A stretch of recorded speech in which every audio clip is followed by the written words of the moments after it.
The afternoon heat pressed against the corrugated walls of Camp Raven's maintenance bay, turning the air thick with the smell of oil and scorched metal. Tools clanged, engines coughed, and a radio hummed somewhere under the noise. At the far end, Sergeant Elise Monroe worked in silence, tightening bolts on an armored Humvee, her sleeves rolled just high enough to reveal a faint line of ink on her wrist. Private Mason spotted it first. "Nice tattoo, ma'am," he called out, his grin loud enough to pull others in. "What's that?" "Garage art or bargain ink." The room erupted with laughter, sharp, thoughtless, echoing off the metal walls. Someone whistled. Another joked that maybe it pointed her toward the nearest coffee shop. Monroe said nothing. She simply wiped a smear of grease from her arm, revealing the full image, a coiled serpent wrapped around a compass, the ink worn and almost ghosted by time. The laughter started to die, then stopped entirely when a shadow appeared at the doorway. A Marine colonel stood there, arms folded, silent, his gaze locked on that tattoo. Before we begin, make sure to subscribe to Military and Veteran Stories so you never miss these true tales of courage. And tell us in the comments, where are you watching from today? Elise Monroe had been at Camp Raven for just over a year, long enough for her name to fade into the background hum of military life. She was 32, the kind of woman who moved with quiet precision. No wasted motion, no raised voice, no interest in proving herself to anyone. Her file listed her as mechanical support, a reassignment from an overseas post following extended field deployment. That was all most people knew, and all she ever let them know. She arrived before sunrise every morning, the first sound in the bay, the metallic snap of her tool case opening. She worked without complaint, without conversation. When others joked, she listened. When they argued, she walked away. Her focus never drifted, her hands worked with the kind of calm rhythm that made even complex repairs look simple. To most, she was just another enlisted Marine keeping the vehicles alive. But Sergeant Reed, who ran the motor pool, saw something different. He'd served long enough to spot posture that didn't match paperwork. Monroe's stance wasn't that of a mechanic. It was the stance of someone who had been trained to move under fire, balanced, deliberate, controlled. He'd tested her once, back when she first arrived. A Humvee engine had backfired loud enough to make 2 recruits drop their tools and curse. Monroe hadn't even blinked. She just looked up, calm and steady, before going right back to work. "You've seen worse than engines blowing up, haven't you, Sergeant?" Reed had said, half joking. She'd given a small smile, one corner of her mouth lifting. "Something like that, sir." Then she'd gone back to tightening bolts, and that was the end of it. The others weren't so observant. To the younger Marines, fresh out of training, loud, restless, Monroe was just another quiet type who probably washed out of something bigger. They teased her when she didn't rise to their challenges. They called her Machine Mom or Grease Saint. The tattoo on her arm became the favorite target. "Compass Girl," Mason called her once. "You lost or something?" She never responded. That silence was what got under their skin. They wanted a reaction, and she refused to give them one. At night, Monroe returned to a small apartment off base. 1 room, 1 table, 1 photograph on the wall. 6 people in combat gear, faces blurred by dust, standing on a mountainside. The image was faded, the corners bent. Beneath her wrist, the serpent and compass tattoo traced old memories she didn't dare revisit. It had once been a mark of pride, a symbol only a handful of operatives ever earned. Task Meridian, a covert unit that didn't exist in any database. They specialized in the missions no one admitted happened: recoveries, extractions, intelligence cleanup. 7 operatives went into that final mission. Only 6 came back. And officially, none of them ever had. After the mission, the team was scattered. Some assigned to harmless desk jobs, others discharged quietly. Monroe had been given a choice: stay visible and risk exposure, or disappear into technical service. She chose the shadows. Still, muscle memory doesn't fade. Every clang, every echo in the bay kept her instincts awake. She scanned exits without realizing it, mapped the rhythm of footsteps, noticed small things, like how the morning patrols shifted their route 10 minutes early last week. To the others, it looked like paranoia. To her, it was habit. Survival wasn't something she turned off. Sergeant Reed saw the exhaustion behind her eyes one night as the last Humvee rolled out. "You ever take a break, Monroe?" he asked, leaning on the doorframe. She didn't look up. "Breaks are for people who forget what happens when they stop paying attention." He frowned, half smiling. "You talk like someone who's still in the fight." Her wrench clicked one last bolt into place. "Some fights don't end, Sergeant. They just go quiet." He didn't ask again. Around base, word spread that a new commanding officer was arriving, a man known for strict inspections and no patience for slack. Colonel Nathan Hale. The name meant nothing to most of the motor pool, but when Monroe heard it, something shifted in her eyes. It was quick, a flicker of recognition buried beneath composure. She'd heard that name once, years ago, across a comm channel in a different desert. Hale to Meridian, extraction window closing. Then static. Then silence. That had been the night everything went wrong. Now he was coming here. To this base. To her bay. For the rest of the week, she worked later than usual, cleaning every vehicle to perfection. It wasn't for inspection. It was instinct. Preparation. Because men like Nathan Hale didn't move without reason, and if he was showing up now, it meant something she'd buried deep might be clawing its way back to the surface. At dawn the following Monday, the air around Camp Raven felt different, crisper, tighter. Orders were being relayed faster, boots hit the ground sharper. The kind of discipline that followed a man who didn't just read reports but remembered every face behind them. When Colonel Hale finally walked through the gates, Monroe didn't look up from her work. But the steady rhythm of her wrench slowed just slightly. She didn't need to see him to know. The past she had fought to bury was already standing in her shadow. Colonel Nathan Hale's first inspection came without warning. No schedule, no announcement, no polite heads-up from command. Just the sound of boots echoing down the hangar at noon, the kind of rhythm that made even seasoned Marines stand a little straighter.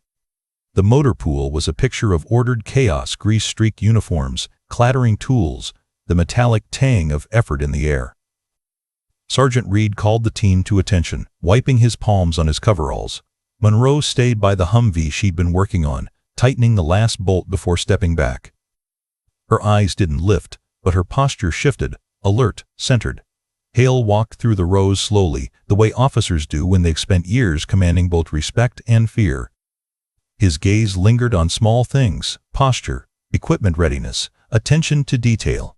He stopped to question a corporal about procedure, nodded once, and moved on. When he reached Monroe's bay, the laughter started. Mason leaned back against the workbench, smirking.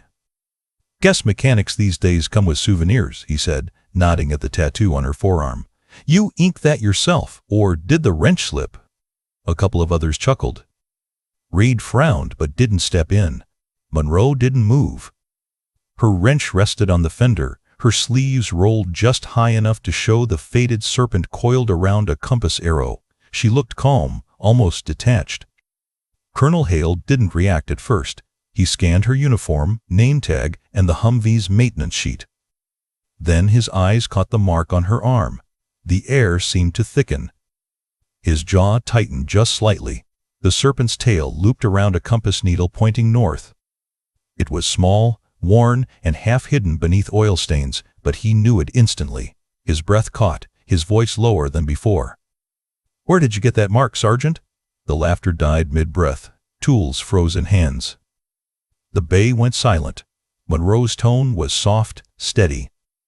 "Old team symbol, sir. Nothing official." The colonel's expression changed, something between recognition and disbelief. He took one step closer. His voice, usually composed and clipped, had a rough edge now. "Dismissed," he said to the others. Nobody moved. "Now," boots scraped. Conversations died. Within seconds, the bay emptied, leaving just the hum of cooling engines and two people who shared too much history to pretend otherwise. Hale removed his gloves slowly. The motion was deliberate, as if peeling away a layer of the present to reveal something older beneath. On his wrist, faint but unmistakable, was the outline of the same serpent, the same compass etched into scarred skin. Monroe's breath caught, just once. Then her voice returned, quieter. "I thought everyone burned theirs." "Some of us kept reminders," Hale said, his tone low. "Didn't think I'd see another one of those again." He looked around the hangar before stepping closer. "This base isn't as quiet as it looks, you should know that." "I already do," she replied. "It's why I stay here. Out of the way." He nodded once, then pulled his gloves back on, the authority sliding over him like armor. "We'll talk. Later. Somewhere secure." When he walked out, his silence carried more weight than his rank. That night, the air in the barracks buzzed with rumor. Whispered sentences passed between bunks like contraband. "The colonel knows her. They've got matching tattoos. Means something, man." You don't just ain't that kind of thing. By lights out, the whispers turned into jokes. Someone taped a paper cutout of a snake above Monroe's locker. Another drew a compass pointing the wrong way and left it on her workbench. She didn't touch them. Didn't tear them down. She just worked. The next morning, the tension had a pulse. Everywhere she went, eyes followed. Someone muttered under their breath as she walked past. Another let out a quiet laugh, thinking she couldn't hear. But she did. She always did. In the hangar, Sergeant Reed tried to defuse it. "Ignore them," he muttered. "You've been doing this long enough to know better than to feed the fire." She gave a faint smile. "It's fine, Sergeant. I've handled worse noise." Still, something had shifted. Her movements were sharper, her eyes more restless. Every reflection, every shadow, she noticed. And though she didn't show it, the colonel's recognition had cracked something open inside her. A door she had kept locked for years. That afternoon, she caught sight of Hale again, crossing the motor pool toward headquarters. He didn't look her way, but the air between them still carried the unspoken weight of their shared past. She knew what he was thinking.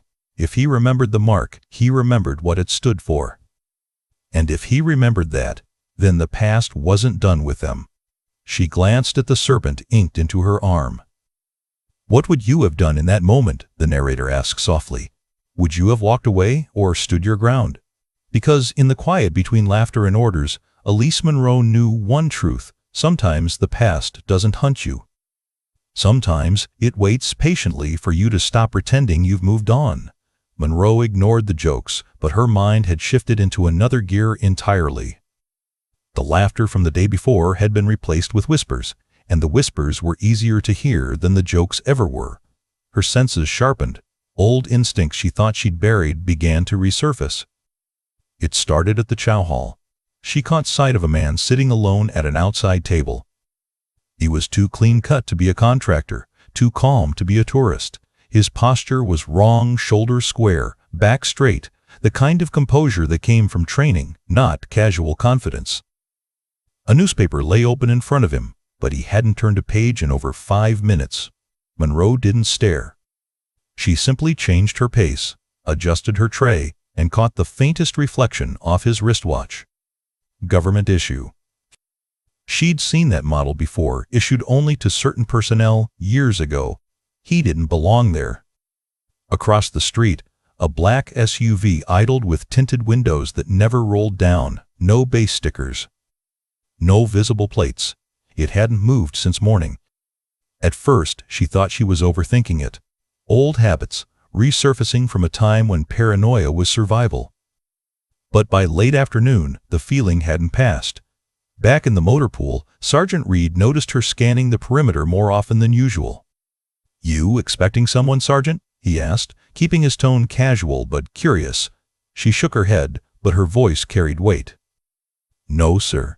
But tell the others to stay alert around the hangar." He studied her for a beat. "Something wrong?" She hesitated, then replied, "Not yet." When she turned back to her workbench, her hands were steady, but her eyes kept drifting toward the open doors of the bay. The black SUV was gone. That somehow felt worse.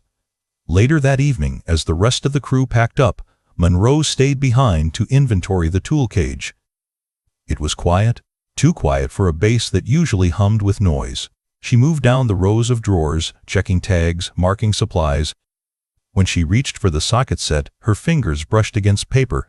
A small, folded note was tucked behind the tools. She unfolded it slowly, her stomach tightening before she even read the words. You were supposed to stay dead. She stared at the handwriting block letters, printed neat, efficient. No signature, no seal, just that sentence. For the first time since the inspection, her mask cracked. She looked around the dim tool cage, nothing but shelves and shadows, but she could feel eyes somewhere nearby. She slipped the note into her pocket and walked calmly out of the hangar. Her pulse, however, was pounding in her ears. That night, in her small off-base apartment, she locked the door, pulled the curtains, and sat at the kitchen table with the note beside her. The serpent and compass tattoo caught the faint light from a flickering bulb above. She ran a finger over the faded ink. Guess the past wasn't finished after all, she whispered. Then the lights flickered once more, off, on, then off again. The hum of the refrigerator died. Silence swallowed the room. Through the stillness came a single sound, rotor blades, distant but moving closer. A dog barked down the street, sharp and panicked, before going quiet. Monroe didn't move. She stayed in the dark, hand resting near the small sidearm she kept beneath the counter. Outside, the night air thickened with the slow thump of a helicopter passing overhead. The windows rattled just slightly. When the noise faded, she exhaled and leaned back, her pulse finally steadying. She knew what this was.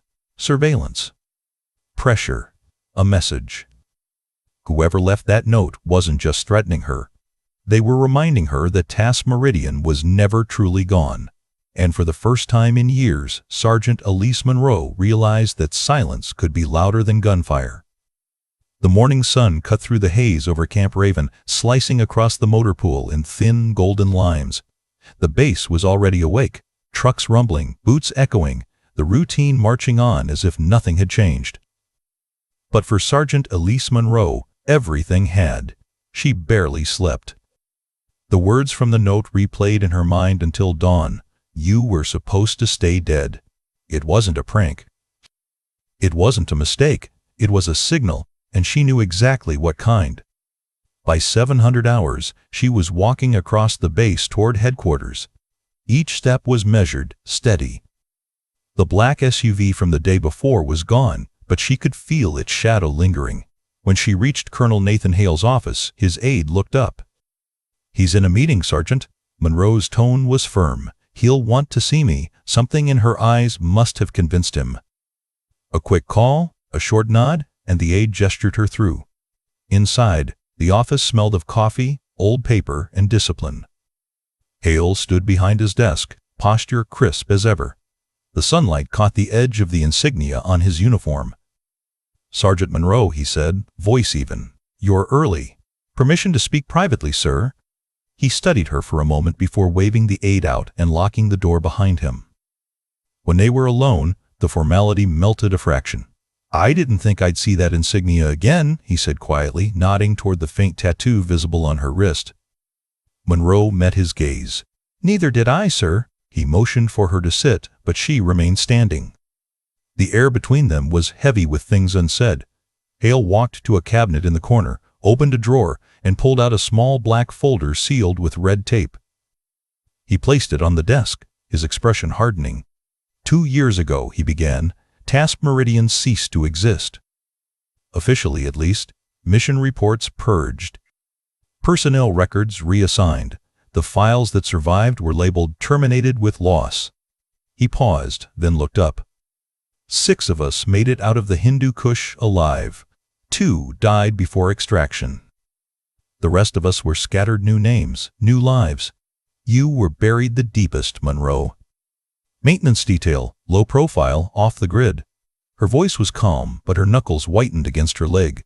You said 6 survived. That means 4 others besides us. He nodded grimly. Harper, intelligence analysis at Fort Bragg.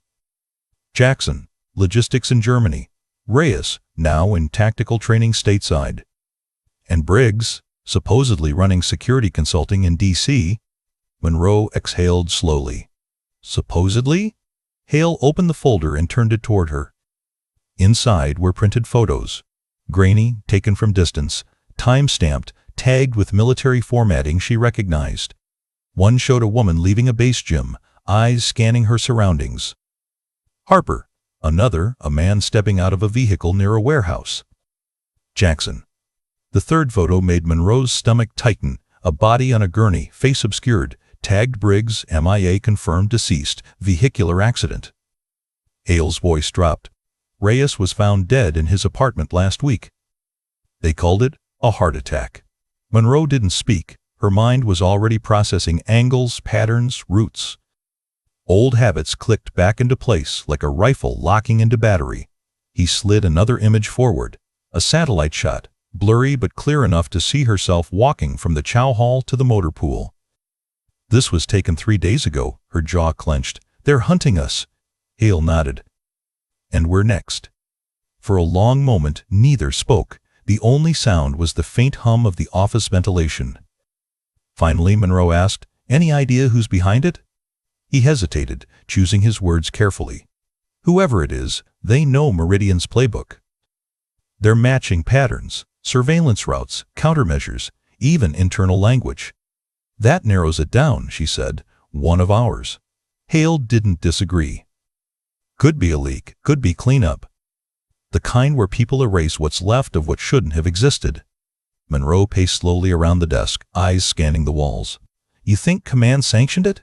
If they did, Hale said, we wouldn't be having this conversation. She stopped, facing him. So what do we do? He looked at her, really looked at her. The grease-stained sleeves, the calloused hands, the steady eyes that still held the quiet calculation of a field operative. For 2 years, she'd hidden in plain sight, convincing everyone she was just a mechanic. But she wasn't anymore. The mechanic was a disguise. First, he said, we make sure no one knows you came here. Second, we find out who's running the surveillance. Third, he hesitated, we decide whether to go dark again. Monroe shook her head. No, you can't run from something that already knows where you live. He gave a faint, grim smile. That sounds like the Monroe I remember. She almost smiled back, but the weight of what they were facing pressed down too hard. You realize if they're this deep already, it's not just Meridian they're after. They're after the files, the kind that prove we existed. Exactly, Hale said. If they wipe every trace, they don't just bury Meridian, they rewrite history. He pushed a notepad toward her. On it, a list of 5 cities, Bragg, Stuttgart, San Diego, Quantico, D.C., each marked with coded abbreviations. These are the last known locations of our people. We've already lost 2. That leaves 3. Monroe's hand hovered over the list. You expect me to just pick one? No, Hale said quietly. I expect you to prepare. For the first time in 2 years, Monroe stood like she used to, shoulders squared, weight evenly balanced, ready for orders. Her voice was no longer soft. Then we start with the living. Harper and Jackson. We move before the next file goes dark. Hale reached into his drawer and handed her a secure communicator, a matte black device, old but reliable. Use this. Encrypted line only. I'll handle cover stories. She took it without hesitation. As she turned to leave, Hale said quietly, You know, when we pulled you from that mountain, I thought you were done. Monroe paused at the door. I was. Until someone decided I wasn't. He nodded. Then let's make sure they regret that. Outside, the wind picked up, carrying dust through the base yard. Marines moved in formation, oblivious to the quiet storm forming just above their pay grade. Monroe walked back toward the motor pool, the classified folder replaying in her mind faces she knew, missions she couldn't forget, and the faint serpent on her wrist that had suddenly become a target. That night, as she packed her small duffel, she caught her reflection in the mirror. Gone was the quiet mechanic who spent her days fixing engines and ignoring jokes. What stared back was someone sharper, colder, alive again in a way that frightened her. She straightened her posture. The serpent and compass caught the dim light, the ink dark once more under her skin. For the first time in years, she didn't feel buried. She felt ready. The mechanic was gone. The operative had returned. That afternoon, the entire maintenance division was ordered to report to the central hangar for a mandatory briefing. The word spread fast. Colonel Hale wanted every mechanic, driver, and technician assembled by 1400 hours sharp. No one knew why, but the air was thick with curiosity and tension. Monroe arrived early, as always. She stood near the back, her hands clasped behind her, expression unreadable. The others filed in slowly, voices low, eyes darting between her and the raised platform at the front. The rumor had spread far beyond the barracks now. Everyone had heard about the tattoo. Everyone wanted to see what would happen next. The hangar doors were half open, letting in stripes of sunlight that stretched across the concrete floor. Engines clicked as they cooled, and the faint echo of footsteps carried over the metal walls until the noise stilled. Then Colonel Hale entered. He didn't need to speak to command attention. His presence alone was enough. He stood tall in front of the group, the base flag fluttering faintly behind him, clipboard tucked under one arm. When he finally began to speak, his voice carried with authority and calm precision. "Marines," he said, scanning the faces before him. "In light of recent events, I'm implementing new security protocols across all divisions. Effective immediately, no unverified civilian personnel are to access the maintenance perimeter. All clearance levels will be rechecked, all equipment logged and secured." Heads nodded. A few scribbled notes. It was the kind of speech that came with every tightening of procedure. But then, mid-sentence, he paused, his tone shifted. "And one more thing." He set the clipboard down on the podium. The silence that followed was almost unnatural. Slowly, deliberately, he reached for the buttons of his jacket and began unfastening them. The rustle of fabric was the only sound. Then he rolled up his right sleeve. Gasps rippled through the room. There, etched into the muscle of his upper arm, was the same serpent and compass, identical in design. The same coiled symbol they'd mocked only days earlier, now gleaming under the sterile fluorescent lights, a badge of something older, deeper, and far more dangerous than any of them understood. The younger Marines exchanged confused looks. Mason's smirk vanished completely. The laughter that had once filled the hangar was replaced by the kind of silence that vibrates in the air. Colonel Hale's eyes moved across the crowd until they settled on Monroe. "For anyone wondering," he said, his voice quiet but firm, "that emblem belonged to one of the finest covert units this country ever fielded. A unit that operated where maps stopped and orders didn't reach. It was called Task Meridian." He let the name hang in the air like a ghost. "Most of its members never came home," he continued, "but a few did. One of them is standing in this room." He turned fully toward Monroe, and the shift in his expression was unmistakable: respect, pride, memory. "Sergeant Elise Monroe was one of its best," he said, each word deliberate. "When others fell, she kept the rest alive. That mark on her arm isn't decoration. It's survival. It's the reason I'm standing here, and why some of you still get to complain about early shifts." No one moved. The silence deepened, heavy and absolute. Monroe didn't speak. She didn't need to. Her eyes stayed fixed on Hale, the faintest nod passing between them, a silent acknowledgement of battles they could never speak of. Mason's mouth opened slightly, as if to say something, but no sound came out. His face flushed, and he looked away. One by one, the others lowered their eyes. The serpent and compass had once been a joke. Now, it was a legend resurrected in front of them. Colonel Hale stepped down from the platform, his boots striking the concrete with the rhythm of finality. Every pair of eyes in the hangar followed him as he crossed the floor toward Sergeant Monroe. The room was so quiet that the hum of the overhead lights seemed deafening. He stopped only a few feet from her, posture unshaken, eyes calm. The same man who had once commanded Black Ops missions in silence now stood before a group of stunned mechanics, his voice no longer the clipped tone of an officer delivering orders, but the voice of a Marine setting the record straight.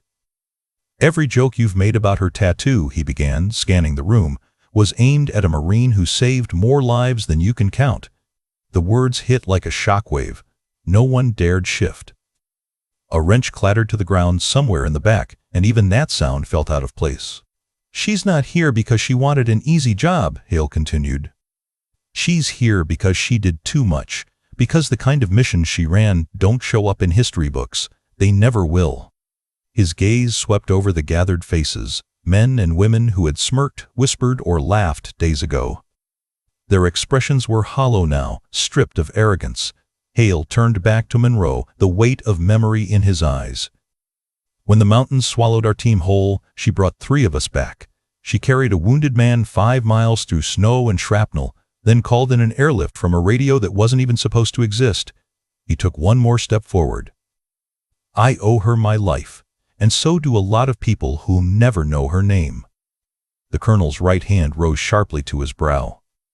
The gesture was crisp, deliberate, and absolute, a salute given not out of protocol, but out of honor. The entire hangar froze. Even those who didn't understand the history behind the gesture felt its weight. Sergeant Reed swallowed hard, his voice barely a whisper. "At ease," he began, then stopped himself. He couldn't bring himself to interrupt what was happening. Private Mason stood rigid, his earlier arrogance collapsing into guilt. His gaze dropped to the floor, unable to meet Monroe's eyes. The silence deepened, heavy with realization. Monroe didn't move at first. Her jaw tightened, her chest still. She wasn't used to recognition, not after years of being invisible on purpose. Her instinct was to deflect, to minimize, to fade back into the background. But this wasn't about her comfort anymore. Slowly, with quiet precision, she lifted her right hand. Her posture straightened, shoulders locked in the stance she hadn't used since the day Meridian dissolved. She returned the salute. The motion was small, simple, but it sent a ripple through the room. Every Marine in the bay, from recruits to veterans, snapped to attention instinctively. The sound of boots clicking together echoed like thunder in the still air. Hale held her gaze for a moment longer, then lowered his hand. No speech followed. None was needed. He turned to the others. "You'll remember this day," he said softly, "not because of me, because now you know what real service looks like, what real silence costs." He walked out, his jacket still off, the serpent and compass mark visible for all to see. A quiet reminder that some legacies never die, even when the world tries to erase them.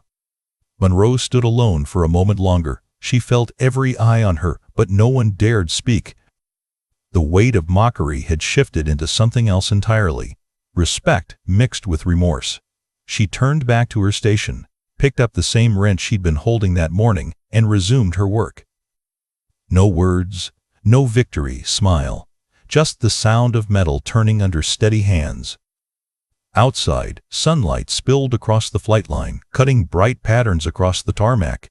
The wind carried the faint scent of jet fuel and salt air from the ocean beyond. She glanced toward the road beyond the base gates. The black SUV that had watched her the day before was gone. For now, at least. The hangar was quiet after sunset, the heavy doors half open to let the desert air drift through. The others had gone hours ago, their laughter replaced by the soft ticking of cooling metal. Sergeant Elise Monroe sat on the floor beside the half-repaired Humvee, its panels catching the dim light from a single overhead bulb. Her fingers rested against the serpent and compass ink on her wrist, tracing the faint lines like a map she'd memorized long ago.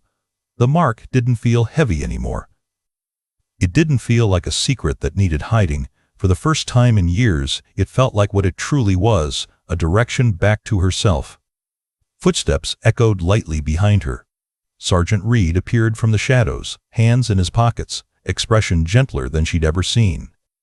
"Didn't know you were that kind of Marine," he said quietly. She smiled faintly, not looking up. "No one was supposed to."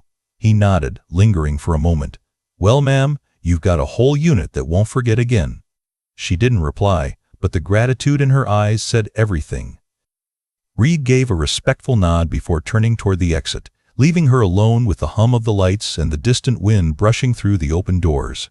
For a long moment, Monroe simply sat there, breathing in the smell of oil and dust and something that almost felt like peace. She could still hear the colonel's voice in her mind, calm, certain, unwavering. "Meridian isn't dead. It's watching." She looked toward the horizon through the open bay doors. The night sky stretched endlessly above the distant flight line, streaked with faint light from the stars. Her gaze fell back to the tattoo, its compass needle always pointing north, the direction of purpose.